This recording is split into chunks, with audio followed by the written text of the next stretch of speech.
Lo habíamos anunciado, vamos a conversar con Milton Juica, exministro de la Corte Suprema, expresidente además del máximo tribunal y actualmente académico de la Universidad Andrés Bello. Muchísimas gracias por conversar con usted, porque sabemos además, Milton, que hay mucho interés en sus palabras, que había mucha expectación y que le habían pedido harto también que se pronunciara sobre varios temas que están en la actualidad. Muchas gracias. Muy buenas noches, Mónica. Con gusto de estar aquí en su programa para cooperar en lo que usted crea que es necesario que yo diga. Sí, pues lo primero que quiero preguntarle es por el llamado caso Hermosilla. Quiero preguntarle en términos generales, ¿cómo vio este descubrimiento de que el exdirector de la PDI, Sergio Muñoz, le filtraba información al abogado Luis Hermosilla y que él, bueno, de hecho incluso había reenviado uno al exministro del Interior, que ya entonces no era ministro del Interior, Andrés Chadwick? Pero esta cosa de las filtraciones de información reservada del exdirector de la PDI a Hermosilla, ¿cómo lo vio usted y qué gravedad le asigna? Bueno, desde luego tiene una máxima gravedad porque desde luego se supone que la policía, el Ministerio Público, los tribunales de justicia, en sus investigaciones deben guardar la mayor reserva. En nuestro Código Procesal Penal, todos los materiales que se trabajan en el desarrollo de una persecución penal son públicos para los intervinientes, pero para los terceros son todos reservados. O sea, ¿aquí se puede afectar las investigaciones? Por supuesto, cualquier filtración echa abajo una investigación. ¿Y además se daña la fe pública, señor Juica? O sea, se produce una desconfianza de la sociedad respecto de cómo funcionan órganos que tienen una gran responsabilidad desde el punto de vista de la función pública y especialmente de la seguridad del país, de la investigación de delitos trascendentes. Y en consecuencia, toda intervención que esté reñida con la ética, con la moral, hay un perjuicio, además que produce también un efecto de que la sociedad ya percibe que las instituciones no están funcionando, y si funcionan, funcionan irregularmente. Y eso es delicado para una democracia y para el Estado de Derecho, finalmente. Sí, claro. Muy delicado todo este tipo de cosas que han sucedido, ¿no?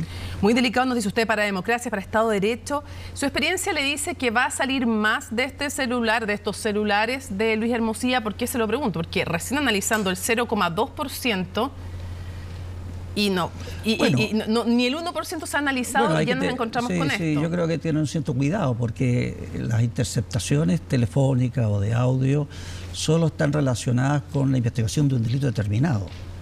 Aquí me imagino que se está investigando un delito relacionado con las primeras audios que salieron respecto de una causa que atañe al Servicio de Impuestos Internos, ¿no? Y a una empresa. Los jueces pueden dar interceptaciones, pueden permitir la entrega, pero esa información respecto de materias que no están contenidas en la causa debieran mantenerse reservadas y entregarse. A menos que hayan indicios de delito. Existan causas en la actual investigación que permitan asegurar esa información. Y que sean constitutivos de delito. No toda la información.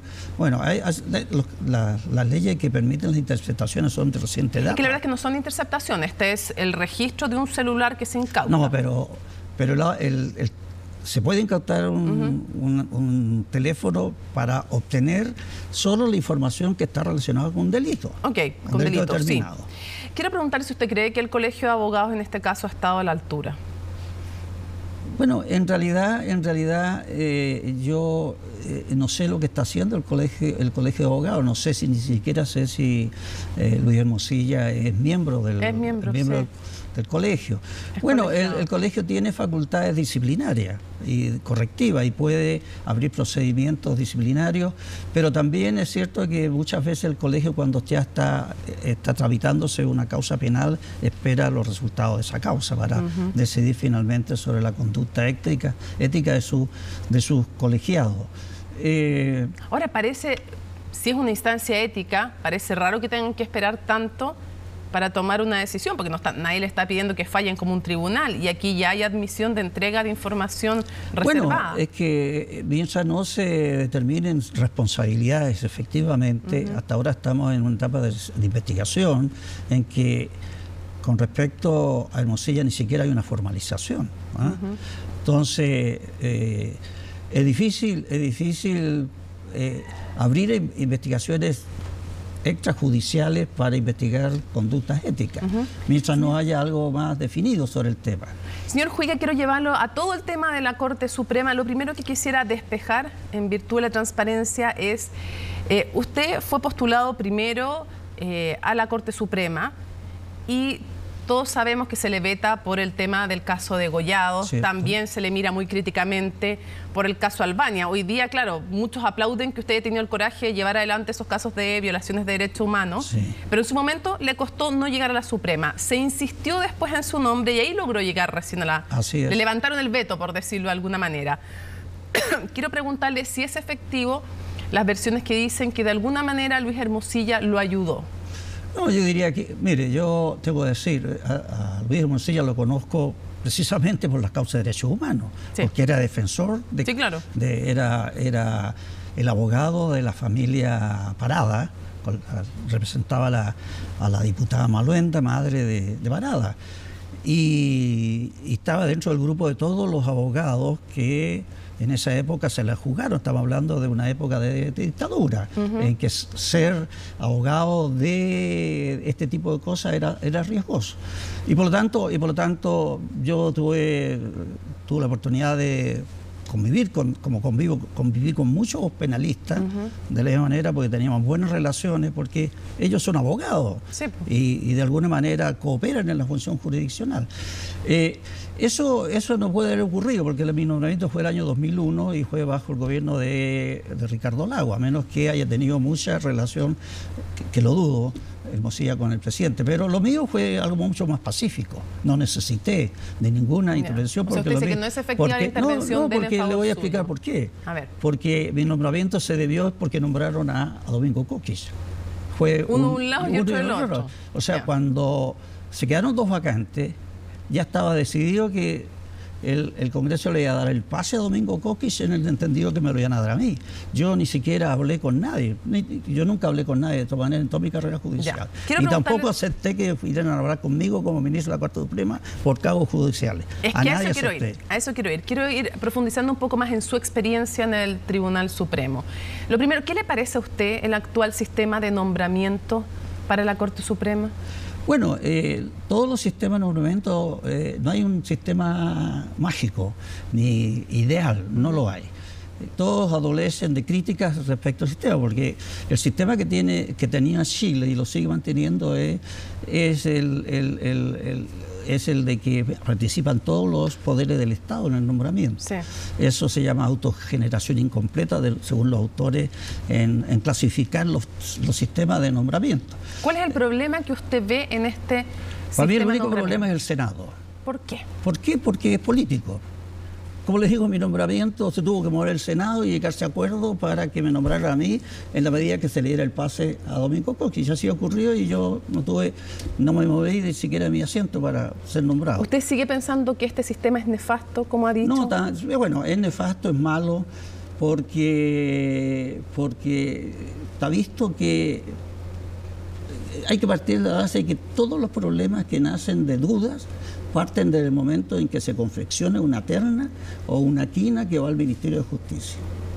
Ahí empieza el problema, porque ahí no tenemos control de las personas que piden hablar con el Ministro de Justicia, no tenemos control de los que llaman al Ministro de Justicia, no tenemos control de los interesados que van al Ministerio de Justicia, no sabemos nada de eso. Lo primero es la opacidad. Pero no del Poder Judicial. No, me está diciendo del lobby que se hace... Que esto es opaco en el Poder Judicial. No, en el Poder Judicial todo está reglamentado. Hay un auto acordado, si hay que meterse en la página del Poder Judicial, hay un compendio de auto acordado y hay un compendio enorme de... Ya, pero usted dice que hay una opacidad de quién habla con el Ministro de Justicia o la Ministra de Justicia de turno, para empezar. Pero eso no tiene nada que ver con el Poder Judicial. No, pero ese sería un tema. Ese es el tema de fondo. Y después, el Senado. Usted me dice que ese es uno de los problemas porque se politiza. Por supuesto. Todos buscan, de todos los nombramientos ha sido un candidato de tal percepción política, porque tampoco los jueces son políticos. Se les persigue por lo que fallan, por lo que dicen, por lo que hablan, que tiene una concepción política. Ya, pero está el Senado se cotea. Y por esa base se hace un coteo. Ya. Así exactamente. Una frase suya. Además, el magistrado tiene que ir a dar cuenta ante los parlamentarios y ellos no tienen mucha idoneidad, ni calidad, ni la moral como para censurar a los jueces. Así pues, ya todos sabemos todos los juicios y todos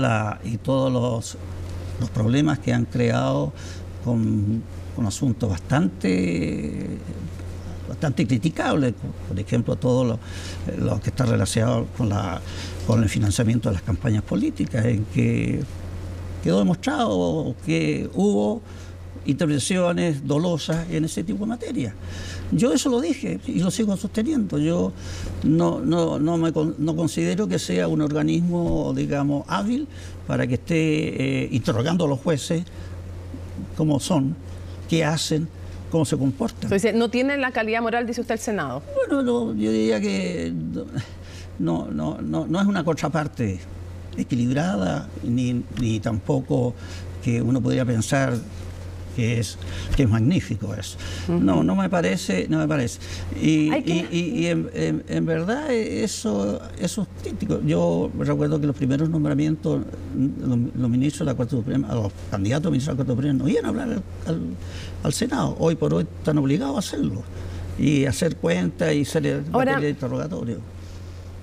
Han dicho varios magistrados y se ha reconocido que en distintas instancias, tanto en la Corte Suprema como en otras instancias, no se llega, como las Cortes de Apelaciones, por ejemplo, no se llega a ellas sin lobby.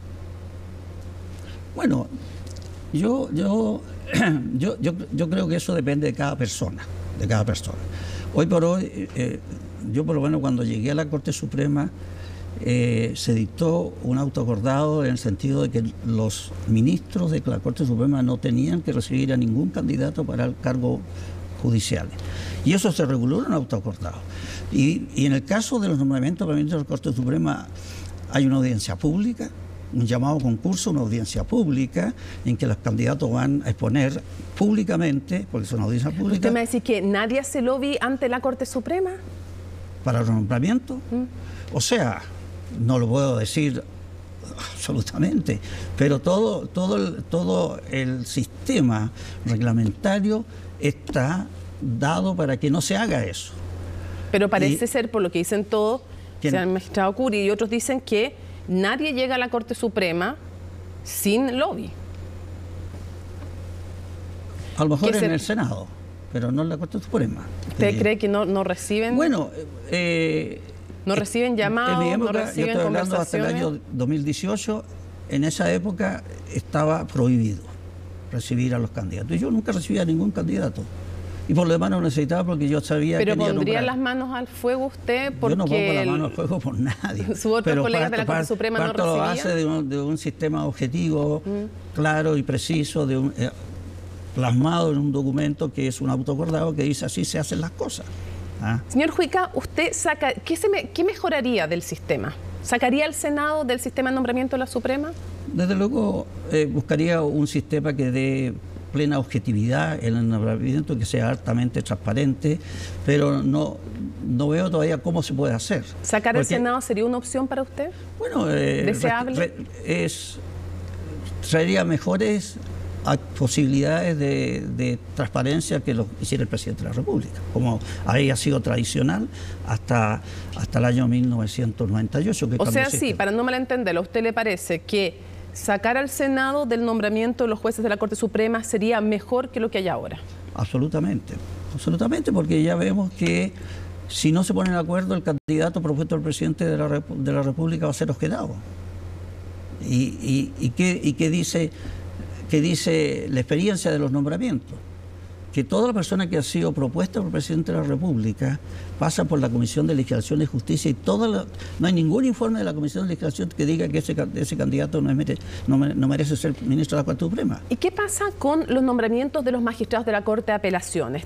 A raíz de lo que fue justamente la incautación del celular y el registro del celular de Luis Hermosilla, se detectan sus conversaciones con el magistrado Antonio Ulloa de la Corte de Apelaciones de Santiago y después él mismo le reconoce a CIPER Chile que conversaba con él, que le pidió ayuda para ser nombrado en la Corte de Apelaciones. Entonces yo le pregunto, efectivamente para los nombramientos de las Cortes de Apelaciones, ¿se hace lobby ante los magistrados del Poder Judicial y de la Corte Suprema? Es decir, el sistema... ¿Hay operadores políticos que...?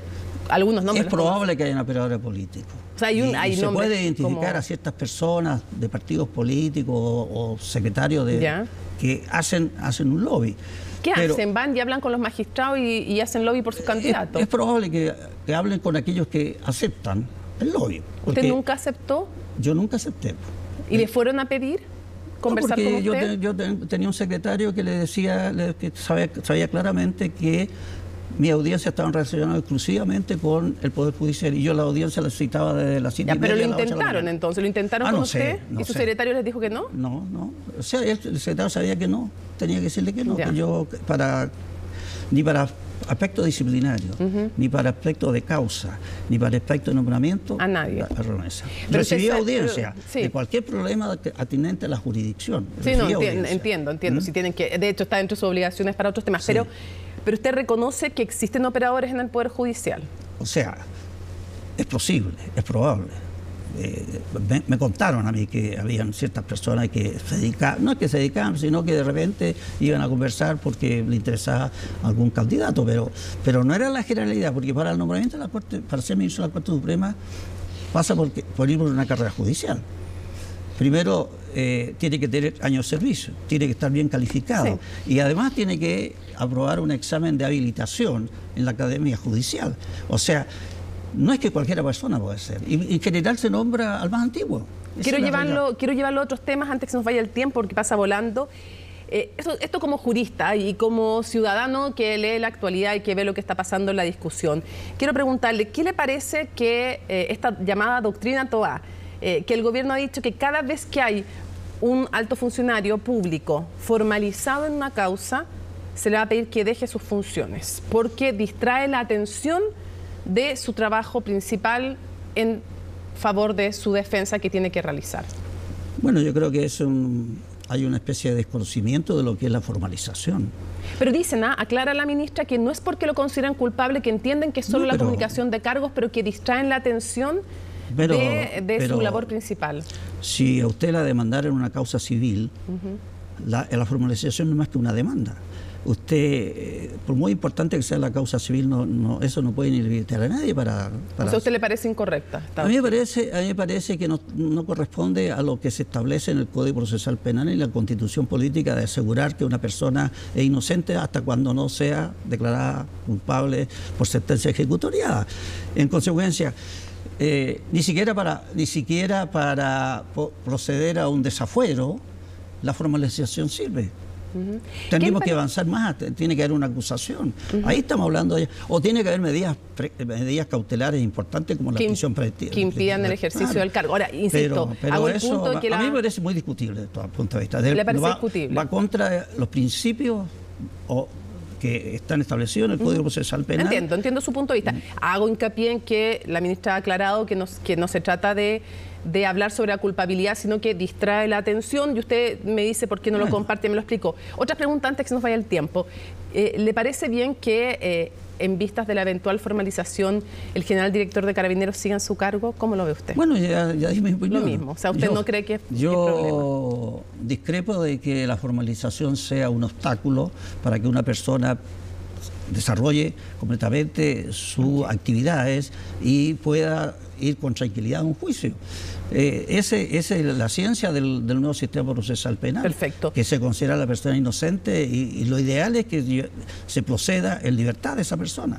¿Cómo ha visto los casos de corrupción en los municipios? Acabamos de tener hoy día dos noticias, una respecto de petición de formalización del alcalde Recoleta y también la noticia de que se autoriza el levantamiento bancario de la alcaldesa y 7 personas más en la comuna de Las Condes. Bueno, no hay duda de que el tema de las municipalidades es terriblemente grave porque ya no es un caso ni dos casos, son muchos en que hay información bastante fidedigna de que se han robado la plata, digamos las cosas con su nombre.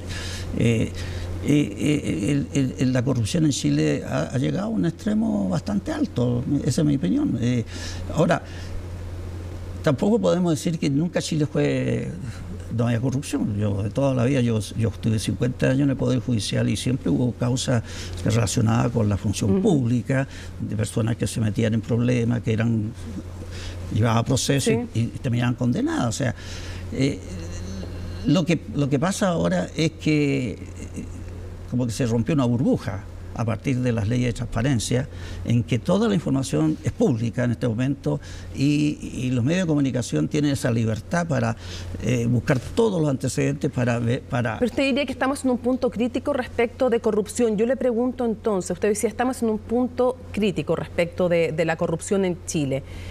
¿Qué importancia tiene que en los casos que de municipios, en el caso Convenio, en el caso Hermosilla, en el municipio que sea, Recoleta, Las Condes, Vitacura, Maipú, en los que sea, en el caso Hermosilla, ya mencioné el caso Convenio, que se llegue efectivamente a sanciones? Y le pongo la comparación con lo que ocurrió con el caso del financiamiento ilegal de la política o de las bajas sanciones en casos de colusión. ¿Qué importancia tiene para la democracia, señor Huique, para el Estado de Derecho, que esto no quede impune?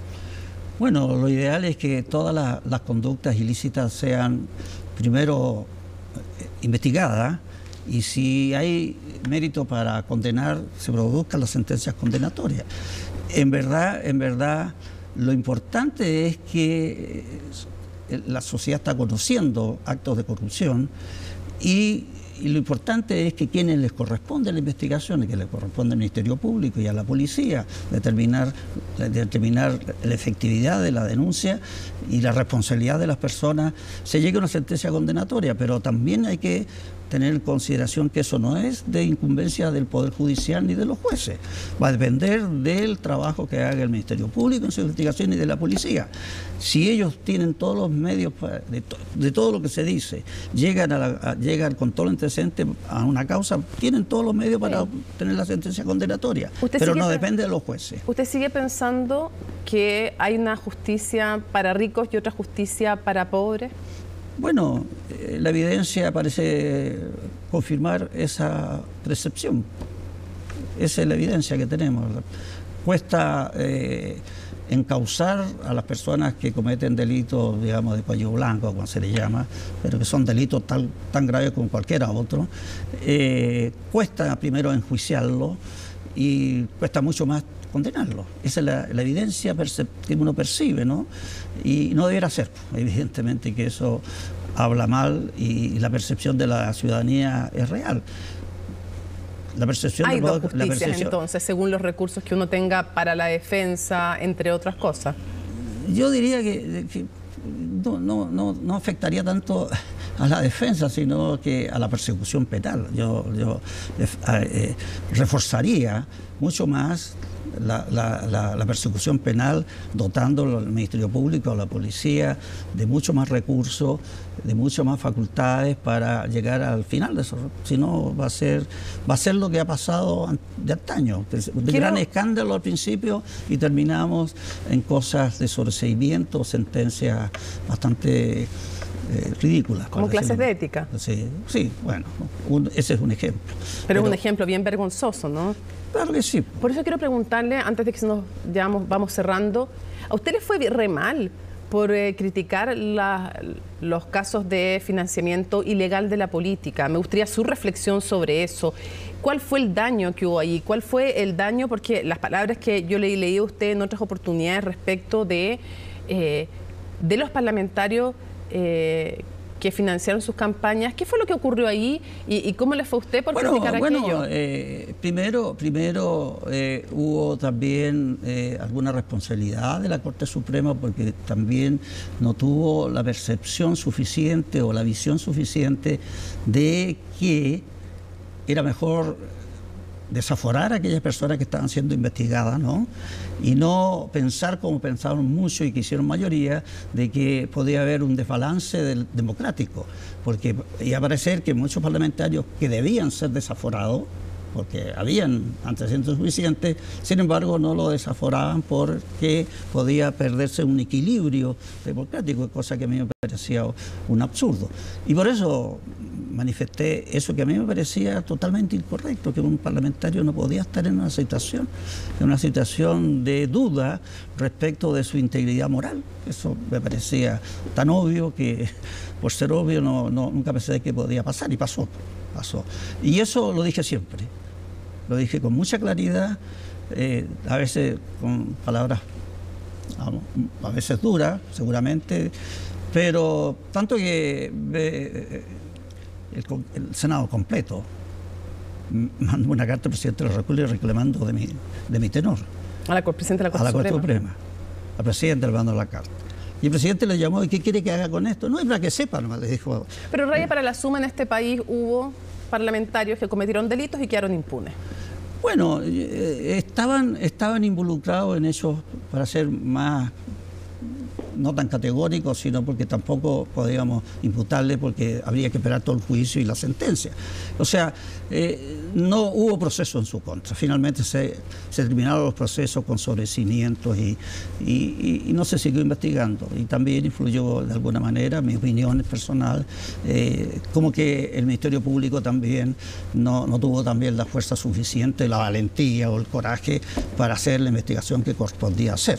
En las platas políticas. En eso, financiamiento ilegal de las platas políticas. Sí. Y finalmente el resultado fue impunidad.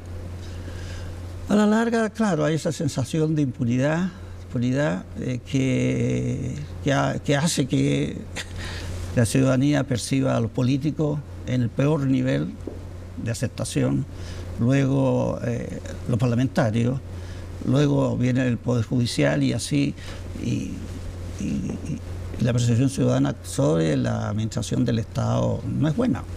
Y eso pasa porque no hay probidad y no hay tampoco espíritu de trabajo y muchas cosas que son criticables desde el punto de vista público, ¿no? Cierro preguntándole si no hay la valentía suficiente para empujar las causas que tienen que ver con corrupción. Si es que no llegara a existir esa valentía suficiente para en cada una de las instancias en que es necesario empujar estas causas y que lleguen al término que realmente tienen que llegar. ¿Qué pasa con la democracia en nuestro país y con la fe de los ciudadanos?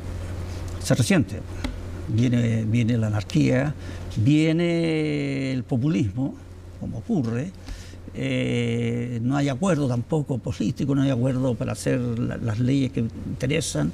El país está empobrecido, igual hay mucha pobreza en este país, hay mucha delincuencia y la desigualdad, la percibo yo, está vigente. Entonces, en esas condiciones estamos muy deteriorados desde el punto de vista democrático, ¿no? Yo tengo una especie de pesimismo, ya mi edad está bien, es comprensible, ¿no? De todo lo que he vivido, que podríamos haber mejorado mucho y en principio, a partir de los inicios de la democracia avanzamos bastante, mejoramos mucho. Si usted alega, y de repente, si alguien alega como alegó usted y le va tan mal como usted me cuenta que le fue, sí, entonces, es como una advertencia para todos. O sea, ¿usted siente que trataron de silenciarlo al final cuando los parlamentarios de izquierda a derecha hacen esta queja en su contra? No, yo lo tomé como una broma, si quiero, porque el presidente me dijo: yo que hago esto, bueno, yo lo al pleno, le dije yo, pues, pero, es para que el pleno... Pero ese tipo de acción no puede llevar a otros a inhibirse. No sé. Pues, ¿No es una advertencia? Los jueces, en mi opinión, los jueces, yo tengo mucha fe en los jueces, sobre todo los jueces jóvenes, sí. Son bastante valerosos, la Academia Judicial tuvo ese privilegio de mejorar la calidad 100% de intelectual y jurídica de los jueces, y están saliendo muchos jueces.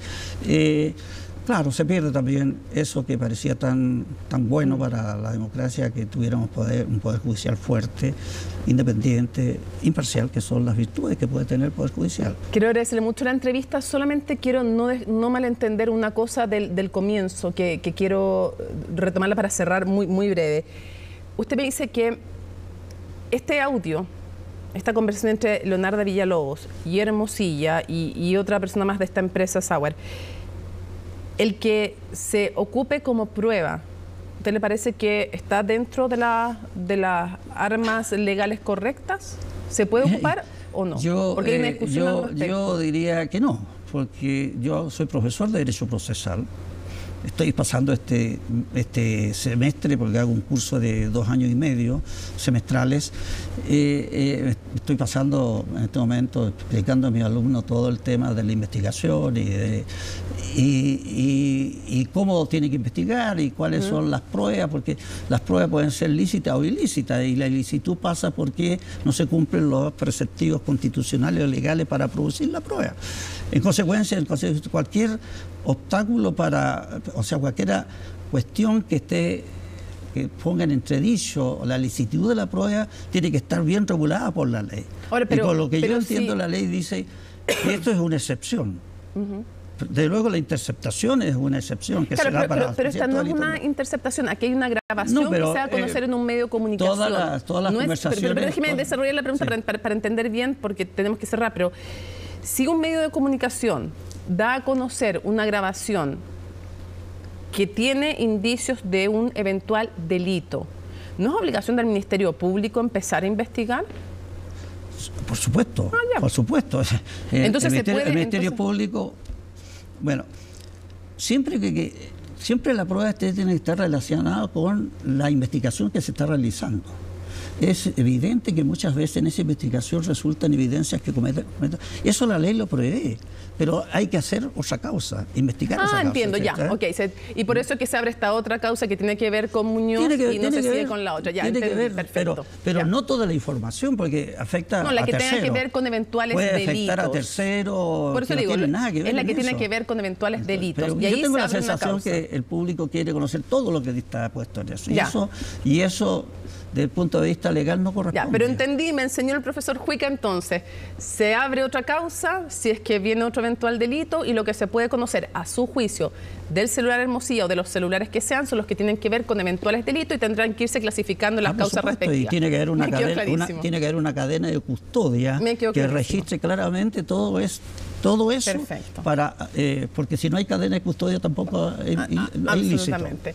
Quiero agradecerle mucho Milton Huica, expresidente de la Corte Suprema, que nos haya acompañado. Es interesante además recoger su experiencia y claro, y su mirada crítica también de lo que fue y lo que es también la posibilidad de investigar, y que la justicia, que es el último refugio de los ciudadanos, como usted también en algún momento dijo, sea igual para todos y para todas. Muchísimas gracias. Ha sido un gusto, Mónica, estar con usted. Muchas gracias. Igualmente, muchas gracias.